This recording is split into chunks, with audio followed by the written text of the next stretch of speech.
Alors, je vais faire une tarte à la rhubarbe. J'ai acheté des fonds de tarte à la farine d'épeautre. Ça m'évite des fonds de tarte, mais je vais en faire une autre recette où je vais vous montrer comment je fais mes fonds de tarte. Alors ça, c'est de la rhubarbe fraîche. Alors, on coupe les petits bouts. Et là, on prend ce bout-là, le bout vert, et on enlève les fils.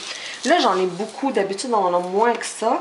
Pourtant, elle est fraîche, mais bon, c'est ça que ça donne. Donc, on enlève les fils. Ensuite, on la coupe comme ça. On met du citron, juste le jus d'un demi-citron, d'un citron. Et on rajoute maximum 3 cuillères à soupe de sucre. Ça va nous permettre de les faire dégorger. Ensuite de ça, on prend des fraises, on les coupe en 4. Et on peut les mettre avec notre... on peut faire la même chose, on peut les mettre en même temps, rajouter le sucre dessus et le citron. On peut utiliser même quantité de rhubarbe et même quantité de fraises. Ensuite, on peut congeler ce qui ne va pas dans le fond de tarte. Mais sinon, si on aime plus la fraise, on met plus de fraises que de rhubarbe. Ou le contraire, c'est un peu à nos goûts. Puis comme je disais, de base, c'est la moitié fraise et moitié rhubarbe. Donc là, je mets ça au réfrigérateur pour un minimum de 3 heures pour que tout l'eau sorte. Et je vous montre après qu'est-ce qu'on fait.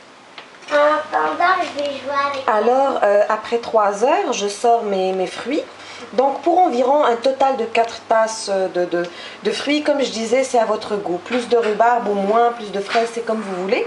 Alors, à ça, je rajoute une demi-tasse de sucre avec maximum un quart de tasse de fécule de maïs. C'est même un petit peu moins qu'un quart de tasse. Je les mélange comme il faut et je les rajoute à mes fruits. Ensuite, j'ai mon petit aide cuisinier qui va me faire des petits trous à la fourchette dans mes tartes. Aide cuisinier, j'ai besoin d'aide.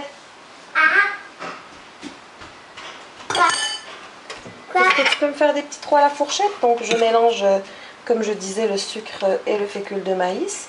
Là, j'ai mon petit chaton qui m'aide. On va juste mélanger ça. Et les mettre dans les fonds de tarte.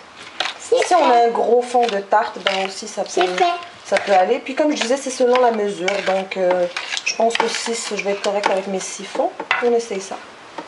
Alors là, j'ai mis mes tartes sur une tôle à biscuits, quelques petites noisettes de beurre. Et puis je vais les refermer avec la pâte. Ensuite de ça, ben, je les mets au four. Alors j'ai aussi mis une croix sur le dessus de mes tartes pour que la vapeur puisse s'échapper. Je m'excuse pour l'ombre, j'ai pas le choix.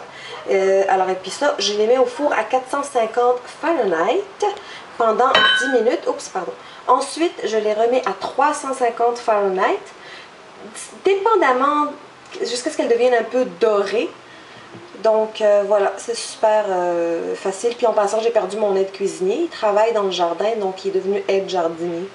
Alors voilà mes tartes. Puis ensuite, dès qu'elles sont un petit peu dorées, qu'on voit que la pâte est prête, ben on les sort et on déguste.